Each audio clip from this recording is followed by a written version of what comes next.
Unit time है उसमें कितना पॉजिटिव या नेगेटिव चार्ज फ्लो करता है एक कंडक्टर के थ्रू। मान लो एक कंडक्टर है, उसमें जितना चार्ज फ्लो करता है एक निश्चित समय के लिए, डेफिनेट टाइम, यूनिट टाइम के अंदर, एक यूनिट टाइम के अंदर कितना अमाउंट चार्ज फ्लो करता है कंडक्टर के थ्रू, उस चीज को, उस अमाउंट को, उस अमाउंट ऑफ चार्ज को हम कहते हैं इलेक्ट्रिसिटी। राइट, समझ में आया? It is the amount of charge may be positive negative flowing through a conductor in a unit time. यानी एक यूनिट टाइम में कितना अमाउंट ऑफ चार्ज एक कंडक्टर से दूसरे कंडक्टर में फ्लो करता है यूनिट टाइम में, वही अमाउंट ऑफ चार्ज क्या कहलाता है? इलेक्ट्रिक करंट कहलाता है। अंडरस्टूड? तो इसके अकॉर्डिंग हमने जो पढ़ा इलेक्ट्रिक करंट, इसके अकॉर्डिंग हम इलेक्ट्रिक करंट को अगर यहाँ पे एक्सप्रेस करना चाहते हैं, ये क्या है? Mathematical expression of electric current. यानी हमने इलेक्ट्रिक करंट को यहाँ पे हमने वर्ड में एक्सप्रेस किया है, ठीक है? ये मैथमेटिकली रिप्रेजेंट कर रहे हैं। देखो, I equals to Q T, I equals to Q T, I equals to क्या होता है? Q T. ये आई निकालने का मतलब किसी भी कंडक्टर में कितना करंट फ्लो कर रहा है, राइट? कितना इलेक्ट्रिक करंट है, ये हम पता कर सकते हैं इसकी ये फॉर्मूला से, राइट? तो बात की बात है, पहले जान लो I इक्वल्स टू क्या था? Q by T. I equals to क्या है? Q by T. I क्या है? इलेक्ट्रिक करंट है, where I is a current यानी electric current. Q equal to charge, कितना अमाउंट है? पॉजिटिव भी हो सकता है, नेगेटिव भी हो सकता है, और T is the unit time. तो इस फॉर्मूले से इलेक्ट्रिक करंट निकालने का ये फॉर्मूला है I equals to Q by T, where I is a current, Q equal to charge and T equal to time. यानी अगर हमें चार्ज पता है कि कितना चार्ज फ्लो कर रहा है एक कंडक्टर से दूसरे कंडक्टर में, ठीक है? एक कंडक्टर से दूसरे माने एक ही कंडक्टर में एक जगह से दूसरी जगह कितना अमाउंट चार्ज फ्लो कर रहा है, ये अगर हमें पता हो गया, यानी Q का वैल्यू पता हो गया और टाइम का वैल्यू पता हो गया, तो Q को T से डिवाइड कर देंगे, यानी अमाउंट ऑफ चार्ज को डिवाइड कर देंगे टाइम से, तो जो वैल्यू निकलेगा, तो जो अमाउंट आएगा, that will become the current. Right? इस तरह से हम करंट निकालना सीखेंगे, न्यूमेरिकल भी करेंगे इस पे। अभी ये समझ में आया? तो मैंने लिखा है the unit of I, I मतलब current, unit of I is ampere and it is denoted by E. यानी अगर हम इसको निकालते हैं, राइट, वैल्यू पता चल गया, मान लो हमारे पास, हमने यहां से निकाला तो हमें पता चला कि 20 निकला, तो 20 को हम एक्सप्रेस कैसे करेंगे? इसका यूनिट देना पड़ेगा 20 एम्पियर। करंट को हम किसमें मेजर करते हैं? कौन सा यूनिट होता है? वो किसी भी चीज को, हम किसी भी चीज के अमाउंट को मेजर करते हैं, उसका यूनिट दिया जाता है। बिना यूनिट के किसी भी चीज को हम मेजर नहीं कर पाए, राइट? फिजिक्स में यही चीज है कि हम किसी भी चीज को बिना मेजर नहीं कर सकते, ऐसा कुछ नहीं है। We have to measure all the things, और मेजर करने के बाद ही क्या होता है? उसका एक यूनिट होता है। मान लो आप दुकान में जाते हो, राइट, किसी से कुछ लेते हो, या फल वाले से आप फल खरीदते हो, तो आप क्या बोलोगे? 1 किलो एप्पल दे दो, 1 किलो, राइट? तो 1 किलो क्या होगा? यूनिट हो गया, राइट? तो हर चीज को आप ऐसे नहीं बोलोगे आप कुछ एप्पल दे दो, ऐसे बोलते नहीं हो। आपको हाफ किलो लेना है तो हाफ किलो बोलोगे, 5 किलो लेना है तो 5 किलो बोलोगे, राइट? तो इसी तरह से यूनिट होता है हर चीज का। आपको लिक्विड में लेना है, दूध वगैरह, तेल वगैरह, ऑयल वगैरह, तो उसके लिए लीटर होता है, राइट? तो हर चीज का यूनिट होता है। तो सिमिलरली करंट का भी यूनिट है, जिसे हम किसमें मेजर करते हैं? एम्पियर में। किसमें मेजर करते हैं? एम्पियर में। और इसको एम्पियर नहीं लिख के क्या लिखा जाता है? अगर मान लो करंट को आपको डिनोट करना है, 20 है, तो इसका यूनिट क्या होगा? एम्पियर, और लिखोगे क्या? ए, 20 ए। कैसे लिखेंगे सर? मान लो 20 ए, राइट? मतलब समझ जाओ, ए है मतलब ए मींस एम्पियर। ए को डिनोट कैसे करते हैं? ए मतलब क्या? जैसे यहाँ पे आई इक्वल्स टू क्या था? Current, Q equals to charge, time को टी से डिनोट करते हैं। उसी तरह से एम्पियर को किससे डिनोट किया जाता है? ए से। एम्पियर को किससे डिनोट किया जाता है? ए से। और एम्पियर क्या है? Unit of current. एम्पियर क्या है? Unit of current, and it is denoted by capital A. I hope समझ में आया होगा। उसके बाद आते हैं कि current is measured by an instrument, उसका मापोगे कैसे कि 20A है, 30A है, कितना एम्पियर है, कैसे मेजर करेंगे, राइट? जैसे जैसे अभी मैंने बताया, आप जाते हो बोलते हो कि मुझे 1 किलो एप्पल दो, तो 1 किलो एप्पल उठा के ऐसे उठाता है और आपको दे देता है झोला में, ऐसे करता है क्या? करता है। वो क्या करता है, उसको एक बैलेंस रहता है, जैसे तराजू जिसको बोलते हैं, राइट? वजन करता है और उसके अकॉर्डिंग वो फिर आपको देता है, राइट? तो मेजर करने के लिए एक इंस्ट्रूमेंट है। तो वैसे ही करंट को मेजर करेंगे कि 20 एम्पियर है, 30 एम्पियर है, 12 एम्पियर है, जो भी करंट है कितना है, उसको मेजर करते हैं an instrument known as ammeter, right? तो करंट को मेजर करते हैं किससे? एक इंस्ट्रूमेंट से, जिसे हम एमीमीटर कहते हैं। ये 1 वर्ड का क्वेश्चन आता है, सॉरी 1 मार्क्स का क्वेश्चन आता है। Name an instrument which is used to measure a current or electricity। तो क्या आंसर होगा? एमीमीटर का डेफिनेशन, फिर उसका मैथमेटिकल एक्सप्रेशन, ये करंट था, उसका डेफिनेशन, ये उसका मैथमेटिकल एक्सप्रेशन की कैसे हम इसको मेजर करेंगे। उसके बाद हमने पढ़ा इसका यूनिट क्या होता है, करंट का यूनिट क्या होता है और कैसे डिनोट किया जाता है, और इसको मेजर जिस इंस्ट्रूमेंट से करते हैं उसको बारे में हमने पढ़ा, राइट? अब हम कुछ और इससे जुड़े यूनिट से जुड़े हुए कुछ और बात करेंगे, फिर आगे बढ़ेंगे। क्या होगा?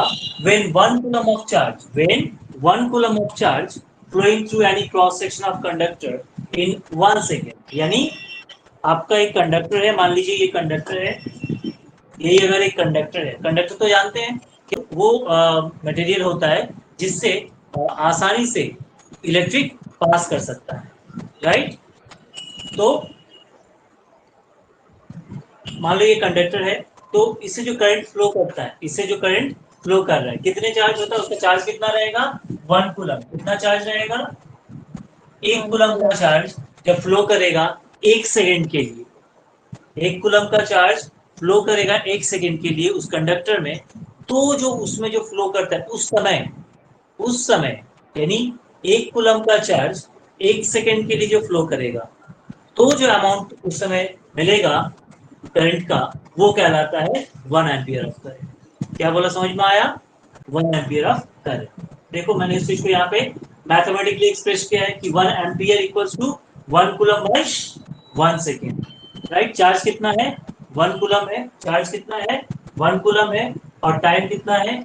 1 सेकेंड है। तो 1 कूलम चार्ज 1 सेकेंड के लिए फ्लो करता है जिस कंडक्टर में, तो उस समय जो करंट फ्लो करता है वो कहलाता है 1 ampere, right? That is 1 ampere equal to 1 C by 1 से। क्लियर हो गया? तो इस तरह से हम पूरा, अगर हमसे पूछता है कि what is the 1 ampere of current, तो हम इस तरह से इसको बता सकते हैं। ओके, उसके बाद आता है करंट के कुछ स्मॉलर यूनिट भी होते हैं। जैसे मान लो हम जानते हैं केजी, किलोग्राम, राइट? उसके और भी यूनिट है, ग्राम है, मिलीग्राम है ना? मिलीग्राम है, मतलब डिफरेंट यूनिट होते हैं, एक ही यूनिट नहीं होता है। तो उसी तरह से एम्पियर का भी छोटा यूनिट है, the smaller unit of current.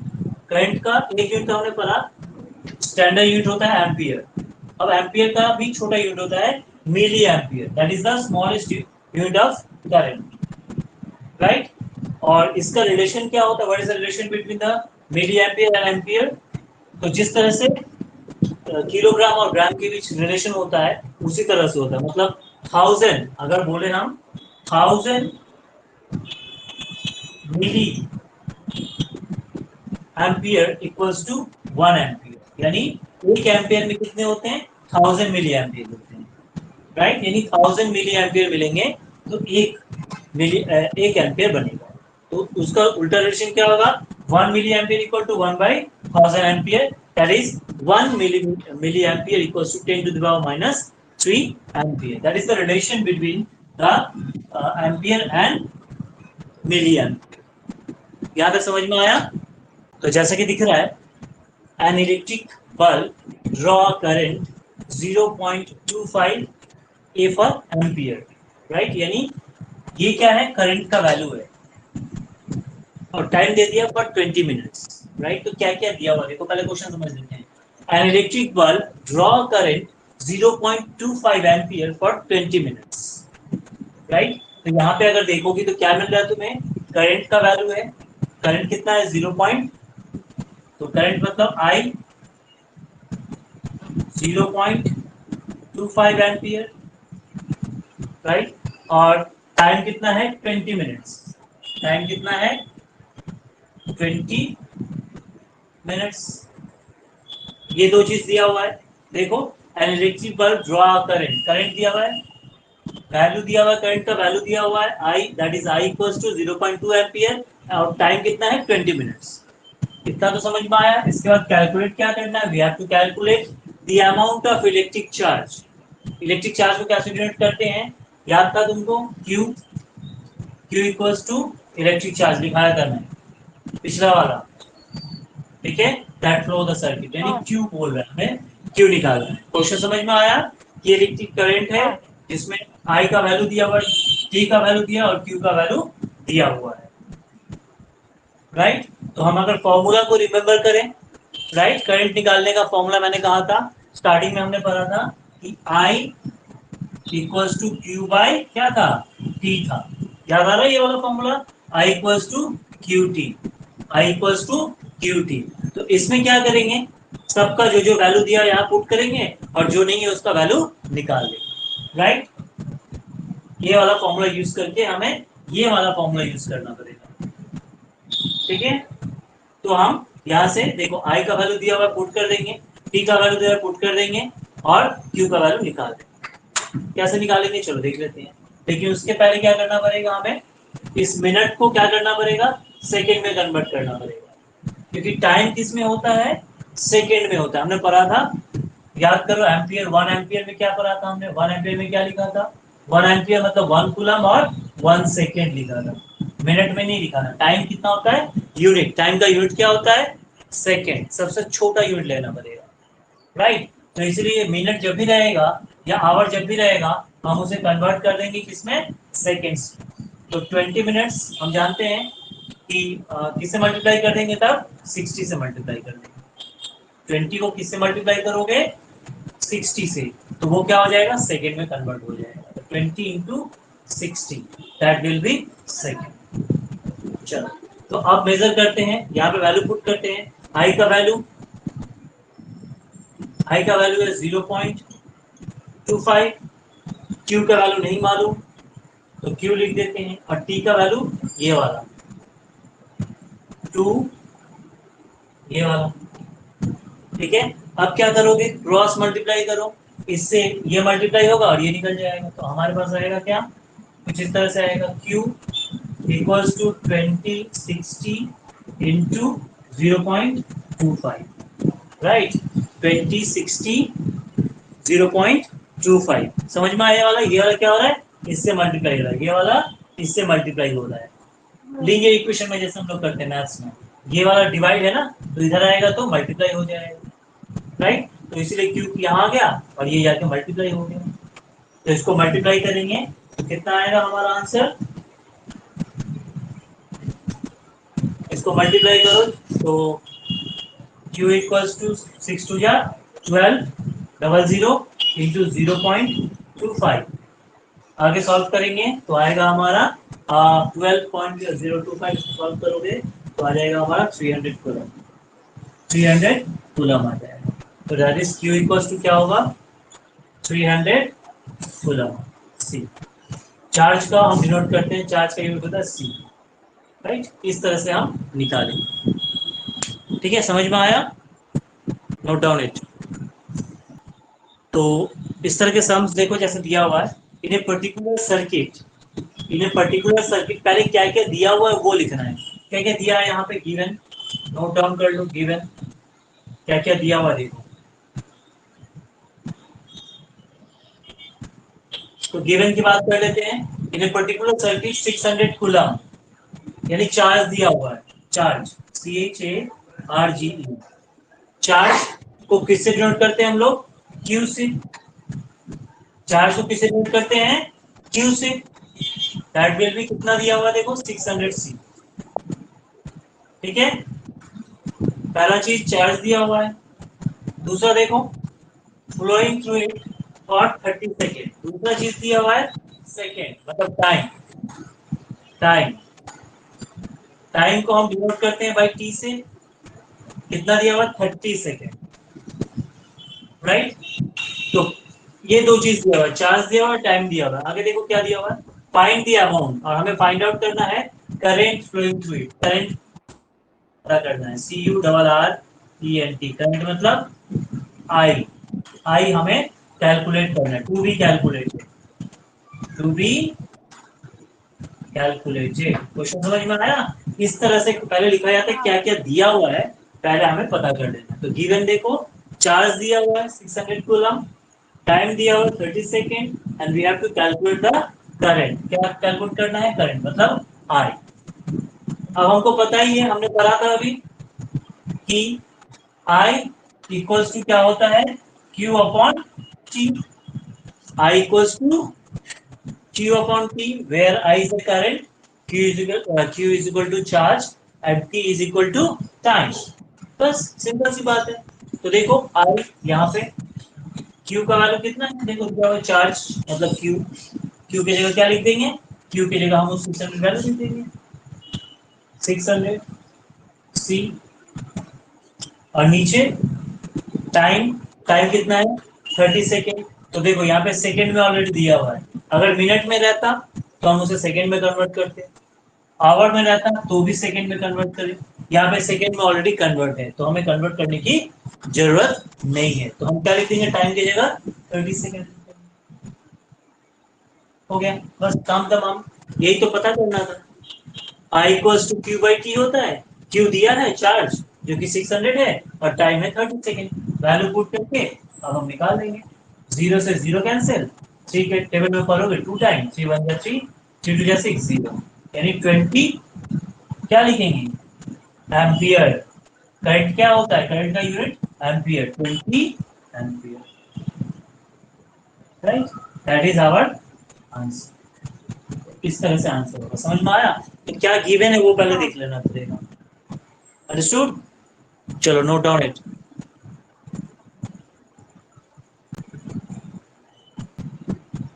कि how we define electric circuit. Electric circuit क्या होता है? तो सिंपल, इलेक्ट्रिक सर्किट एक पाथ होता है। इलेक्ट्रिक सर्किट एक पाथ होता है जिसके थ्रू क्या होता है? इलेक्ट्रिक करंट फ्लो करता है, राइट। और उसमें क्या रहता है कंसिस्टिंग? वो किससे बने होते हैं? पाथ। पाथ बनता है वायर से। वायर से बना होता है, बल्ब होते हैं, रेजिस्टेंस होते हैं, स्विच होता है, सेल होता है, या फिर बैटरी होता है, ठीक है। जिसमें वायर होता है, बल्ब होता है, रेजिस्टेंस होता है, स्विच होता है, सेल होता है, या फिर बैटरी होता है, जिसके थ्रू इलेक्ट्रिक करंट क्या करता है? फ्लो करता है। उस पाथ को हम कहते हैं इलेक्ट्रिक सर्किट, राइट। जैसे ये है डायग्राम, देखो इसको अगर देखेंगे तो ये देखो, ये एक वायर दिख रहा है, ये वाला, ये क्या है? वायर है। तो ये एक सर्किट है, एक पाथ है, देखो जिसके थ्रू क्या होता है? करंट फ्लो कर रहा है। आई मतलब करंट फ्लो कर रहा है। कैसे कर रहा है? देखो ये वायर के, कंडक्टिंग वायर के थ्रू करंट फ्लो कर रहा है। और ये बना है किससे? तो ये वाला पहले चीज देखो, ये है बैटरी, राइट। ये है बैटरी। ये जो दिख रहा है तुम्हें ऐसे जो जा रहा है, ये होता है वायर। ये क्या है? वायर है, कंडक्टिंग वायर। ये जो दिख रहा है तुम्हें एम जैसा, ये है बल्ब, ठीक है। ये है एमीमीटर, ठीक है। ये मैंने अभी कहा था बैटरी। और ये जो है, ये है स्विच।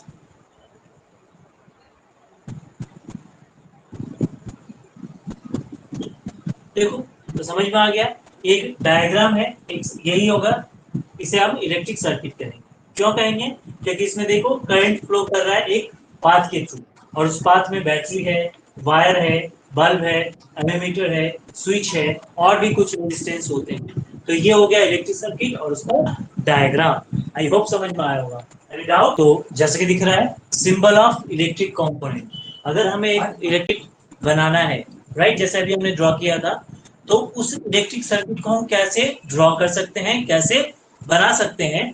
तो उसको बना हम तभी बना सकते हैं जब हमें ये सारे सिंबल्स, कंपोनेंट के सिंबल्स हमें पता हो, राइट। तो इसलिए मैंने जो नॉर्मली जो यूज होता है, जो उससे हम अगर ये चीज पता चले तो नॉर्मली हम एक सिंबल या इलेक्ट्रिक सर्किट बना सकते हैं। मतलब सिंपल सी बात है कि ये अगर सिंबल्स हमें पता रहेंगे, राइट, तो we can make a simple circuit, okay, electric circuit. तो आओ देखते हैं क्या क्या सिंबल्स हैं। तो पहला वाला जैसे दिख रहा है ए, राइट, ये एक प्लस है एक नेगेटिव है। तो जब इस तरह के एक ही रहेंगे तो इसे क्या कहते हैं? बैटरी कहते हैं। क्या कहते हैं इसको? क्या कहोगे? इसको सिंबल जब जब रहेगा तो इसको क्या कहेंगे? सिर्फ सेल। इसको क्या कहा जाता है? Cell. They are called only cell. यानी सेल को आपको रिप्रेजेंट करना है, ठीक है। सेल को आपको रिप्रेजेंट करना है इलेक्ट्रिक सर्किट में। तो आप ऐसे रिप्रेजेंट करोगे, ऐसे ड्रॉ करोगे। एक बड़ा करोगे और एक छोटा करोगे। बड़ा वाला पॉजिटिव होगा और छोटा वाला नेगेटिव होगा, क्योंकि थोड़ा सा मोटा है। आप देखोगे नेगेटिव टर्मिनल क्या है? ये हो गया नेगेटिव टर्मिनल, ये हो गया पॉजिटिव टर्मिनल। आपको मालूम है कि एक बैटरी जो होता है या एक सेल जो होता है उसके दो टर्मिनल्स होते हैं, पॉजिटिव और एक नेगेटिव। तो पॉजिटिव को हम डिनोट करते हैं इस तरह से और नेगेटिव को डिनोट करते हैं इस तरह से। पॉजिटिव वाला टर्मिनल जो प्लस में होता है और नेगेटिव वाला टर्मिनल माइनस में होता है, ठीक है। तो इस तरह से हम सेल को रिप्रेजेंट करेंगे सर्किट। अब ये वाला देखो, तो इसमें देखो ऐसे बहुत सारे सेल जब जुड़ जाते हैं, बहुत सारे सेल जब एक साथ कनेक्टेड होते हैं तो उसके हम क्या कहते हैं? उसे हम कहते हैं बैटरी। उसे हम कहते हैं बैटरी। तो आपको अगर सर्किट में बैटरी को दिखाना है तो इस तरह से करोगे, इस तरह से रिप्रेजेंट करोगे। तो इसमें क्या आएगा? बहुत सारा देखो सेल एक साथ जुड़ा हुआ है, इसीलिए ये बैटरी का सिंबल। आपको इस तरह से दिखाना है। नंबर सी की बात कर लें तो अगर ऐसा एक लाइन है या फिर आपको वायर ड्रॉ करना है तो इस तरह से आप ड्रॉ कर सकते हैं एक सिंपल लाइन की तरह। ये हो जाएगा वायर, राइट। मैंने ऐसे लिखा, जरूरी नहीं कि ऐसे ही हो, ऐसे भी ड्रॉ हो सकता है, ऐसे भी हो सकता है, राइट। तो एक सिंपल वायर को हम सिर्फ एक लाइन से डिनोट करेंगे। अब आते हैं डी के बारे में। तो डी में देखिए एक ऐसे स्ट्रेट लाइन गया, फिर नीचे से ऐसे आया, यानी यहाँ पे एक वायर ये गया है, फर्स्ट वायर, और नीचे से एक वायर है, यानी इसे हम क्या कहेंगे? Joint wire. क्या कहेंगे? Joint wire. तो जॉइंट वायर को अगर आपको सर्किट में रिप्रेजेंट करना है तो इस तरह से आप सर्किट में रिप्रेजेंट कर सकते हैं, ठीक है।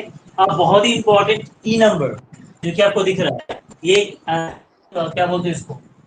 एक फ्लैक्चुएट हो रहा है, तो इसको हम क्या कहते हैं? रेजिस्टेंस कहते हैं। क्या कहते हैं? रेजिस्टेंस। ये फिक्स होता है, इसका वैल्यू क्या होता है? Fixed resistance, right. रेजिस्टेंस क्या होता है इसके बारे में हम डिटेल में चर्चा करेंगे आगे चल के। लेकिन आप जान लो रेजिस्टेंस एक सब्सटेंस है, राइट। वो क्या करता है? फ्लो ऑफ करंट को रोकता है। करंट को फ्लो होने में सर्किट में जब वो फ्लो होगा तो ये क्या करता है? रेजिस्टेंस ये अगर रहेगा तो उसे रोकेगा, बाधा पहुंचाएगा, अपोज करेगा, राइट। तो इस तरह का आप अगर साइन दोगे तो वो रेजिस्टेंस होगा। कैसा रेजिस्टेंस होगा? फिक्स, मतलब इसका वैल्यू फिक्स होगा। ये 5 ओम्स का रेजिस्टेंस होगा या 10 ओम का रेजिस्टेंस होगा, ठीक है। वो बाद में जान लेंगे, अभी समझ लो ये है क्या। तो अगर आपको रेजिस्टेंस को दिखाना है तो इस तरह से आप, हमें फिक्स रेजिस्टेंस को दिखाना है तो इस तरह से आप सर्किट में ड्रॉ करोगे। उसके बाद आ जाओ, देखो ये वाला एफ नंबर की बात करें तो देखो यहाँ पे एफ नंबर जो है ये वेरिएबल रेजिस्टेंस है। पहला वाला फिक्स था, इसको हम कहते हैं वेरिएबल।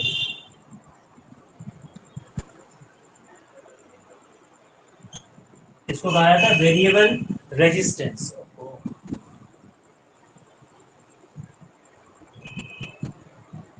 ठीक है। वेरिएबल रेजिस्टेंस, वेरिएबल मतलब समझ में आ गया। ये ई वाला फिक्स था, मतलब इसका वैल्यू फिक्स है। अगर इसको डाल रहे हो सर्किट में, डाल रहे हैं सर्किट में लगा रहे हैं, तो ये जितना इसका वैल्यू है उतना ही करंट को अपोज करेगा। और ये जो सिंबल है देखो वेरिएबल, मतलब ये अगर इसको हम डाल रहे हैं तो ये क्या करेगा? ये रेजिस्टेंस बढ़ा भी सकता है, कम भी कर सकता है। करंट का फ्लो ज्यादा भी हो सकता है, कम भी हो सकता है। तो देखो हमने कहाँ तक पढ़ा था? हमने पढ़ा था जी, मैंने बताया एमीमीटर, बी वोल्टमीटर, जी गैल्वेनोमीटर, राइट। उसके बाद हमने पढ़ा था स्विच, ओपन स्विच, राइट। ये इसका सिंबल है ओपन स्विच का, मतलब खुला हुआ है। ओपन स्विच मतलब जब आप बंद कर देते हो, स्विच जब बंद कर देते हो मतलब ऑफ, जुड़ गया यहाँ पर दिखा सकते हो या इस तरह से दिखा सकते हो, बीच में डॉट दे दो। यहाँ पे बीच में डॉट नहीं है तो ओपन हो जाएगा, और ये क्या होगा, क्लोज, क्लोज स्विच की ये डायरेक्शन, क्लोज स्विच। कौन सा स्विच, क्लोज स्विच। स्विच जब बंद करते हो ऑन, ये ऑन कंडीशन है, ऑन करोगे, ठीक है। और लास्ट वाला जो है एल, बल्ब, बल्ब को आप ऐसे डिनोट करो या फिर ऐसे डिनोट करो, राइट। दोनों तरीके से आप डिनोट कर सकते हो। ये बंद क्लोज है, और मान लीजिए ऐसे आप करते हो, ऐसे ऊपर डॉट डॉट कर देते हो, तो ये ग्लोइंग बल्ब है, जलता हुआ बल्ब, ठीक है। तो ये सारे इंपॉर्टेंट सिंबल्स हैं इलेक्ट्रिक कंपोनेंट के, जो आपको पता होना चाहिए, तभी आप सर्किट कर सकते हो, राइट। तो चलिए, आपने नोट डाउन कर लिया है। तो अब हम टाइप ऑफ सर्किट पढ़ेंगे कि बेसिकली कितने टाइप के, ओपन सर्किट एंड क्लोज, दिख रहा है, ठीक है। कैसे समझेंगे ओपन सर्किट कैसे है और क्लोज सर्किट कैसे है। तो देखो, क्लोज सर्किट क्या होगा, जब स्विच क्लोज रहेगा, स्विच क्या रहेगा, क्लोज रहेगा, तो वो क्लोज सर्किट होगा। और स्विच जब ओपन रहेगा तो वो सर्किट क्या कहलाएगा, ओपन सर्किट कहलाएगा। समझ में आया क्या कहा मैंने।